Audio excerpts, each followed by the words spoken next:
Israel revokes licenses of 37 international NGOs operating in Gaza, an article published on the website Startpage Israel News and terrorists charity publication time, January 1, 2026. 5:22 p.m. Israel intends to enforce the ban on 37 international non-profit organizations that have operated in the Gaza Strip so far, as they have failed to meet security and transparency requirements. Israeli authorities are thus intensifying their efforts to prevent terrorist infiltration of humanitarian organizations.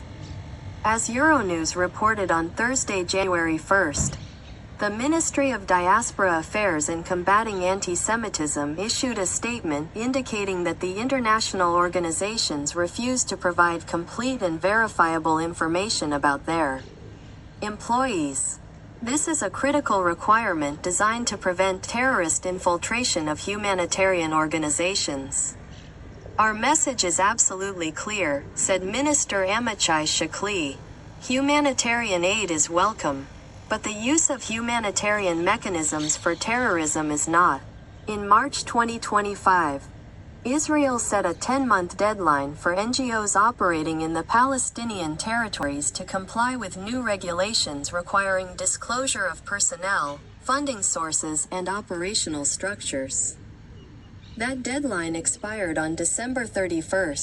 On New Year's Day, 37 organizations, including Doctors Without Borders, MSF, the international Christian organization World Vision International, and Oxfam, a confederation of more than 20 charities working to combat inequality and injustice in over 90 countries, received notices that their licenses would be revoked effective January 1, 2026. And that they must cease all operations by March 1, 2026. Doctors Without Borders was found to have hired at least 2 employees who are militants with Islamic Jihad and Hamas. The organization refused to provide a list of its employees, claiming that Israel's demand contravened international law. Doctors Without Borders maintains that it has never knowingly hired anyone involved in military activities. The head of the UN Refugee Agency, UNRWA, Philippe Lazzarini, stated that it undermines the fundamental humanitarian principles of neutrality, independence, and impartiality on which aid provision worldwide is based. As a reminder, UNRWA was previously banned by law because at least 10 of its employees were Hamas activists.